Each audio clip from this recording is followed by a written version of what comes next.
Siapa yang tidak kenal dengan seniman agung P. Lamri, di mana aura beliau daripada dahulu sampailah kini kita masih merasa aura filem yang pernah diterbitkan oleh P. Lamri maupun dia sebagai pengarah dan juga sebagai pelakon. Aku percaya bahawa ada di kalangan kita yang masih lagi mengikuti filem-filem karya daripada seniman agung P. Lamri walaupun beliau sudah lama tiada. Kita semua tahu bahawa setiap filem yang diterbitkan oleh P. Lamri banyak mengandungi unsur-unsur komedi dan banyak mengandungi unsur-unsur nasihat dan diselitkan lagi dengan unsur-unsur pengajaran.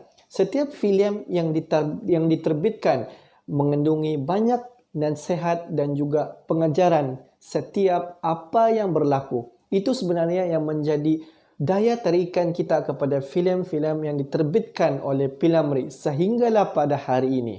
Mungkin kita tahu beratus-ratus filem yang telah diarahkan sendiri oleh P. Lamri dan P. Lamri sendiri sebagai pelakon. Beratus-ratus filem yang telah dihasilkan yang selalu kita menonton di kaca televisyen maupun di media sosial pada hari ini. Tetapi pada hari ini aku akan bagi 5 filem P. Lamri yang tidak pernah ditayangkan di kaca televisyen kita. Kita tengok 5 filem P. Lamri yang tidak pernah ditayangkan di kaca televisyen kita. Yang pertama adalah filem Bhakti, di mana filem Bhakti ini telah diterbitkan ataupun telah dihasilkan pada tahun 1950, arahan daripada L. Krishnan. Di mana filem pertama ini dia menampilkan P. Lamri sebagai hero dalam filem ini dan juga heroin dalam filem ini adalah Kasma Boti.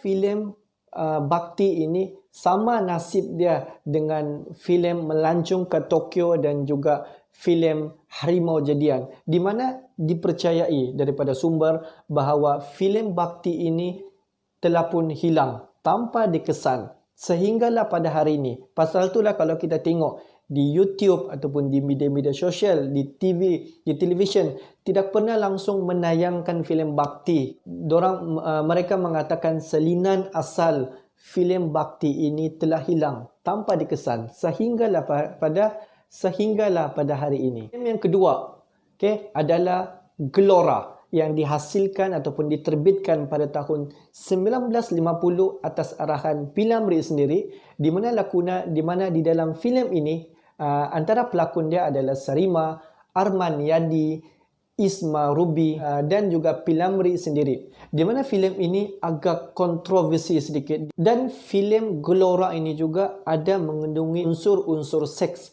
Sebab itulah dan tidak hairanlah kenapa filem Gelora ini tidak ditayangkan di kaca televisyen kita. Yang ketiga adalah filem Sabarudin Tukang Kasut, di mana filem ini telah diterbitkan pada tahun 1966 atas arahan P. Lamri sendiri, di mana filem ini berkonsepkan kisah 1001 Malam yang bercorakkan komedi. Tapi sebenarnya filem ini dia banyak mengandungi ataupun banyak terselit sindiran sinis kepada kerajaan pemerintah pada masa itu. Namun sebenarnya dia boleh sahaja dijadikan iktibar untuk menjalani kehidupan yang lebih baik di muka bumi ini. Menurut daripada sumber, salinan filem asal Sabarudin Tukang Kasut ini dia berada di kualiti yang rendah. VCD yang original, iaitu salinan asal cerita ini, yang menyedihkan lagi kita bahawa ada pihak yang memberitahu bahawa VCD original, salinan asal filem ini, di mana tertulis ataupun terpapar di permukaan DVD itu, dia beritahu bahawa keadaan gambar dan juga suara kurang memuaskan. Harap maaf. Itulah berita yang amat-amat mendukacitakan bagi peminat-peminat filem P. Lamri di luar sana. Keempat adalah Melancong ke Tokyo yang diterbitkan ataupun telah dihasilkan pada tahun 1964 atas arahan Ramon A. Estela. Filem ini merupakan filem Melayu yang pertama dibuat penggambaran di Tokyo, Jepun.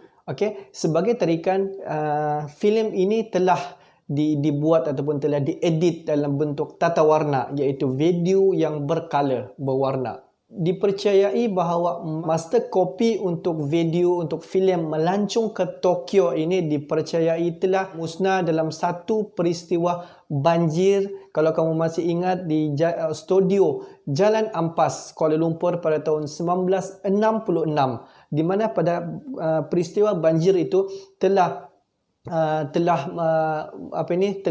menenggelamkan studio Jalan Ampas pada masa itu, dan semua master copy yang berada di sana telah dirosakkan oleh banjir tersebut. Dan sehinggalah pada hari ini salinan asal filem Melancong ke Tokyo telah pun tiada, dan sampailah hari ini kita tidak dapat melihat Melancong ke Tokyo. Dan yang kelima adalah Sitoro Harimau Jadian, di mana filem ini telah diterbitkan pada tahun 1964 atas arahan P.Ramlee sendiri, di mana filem ini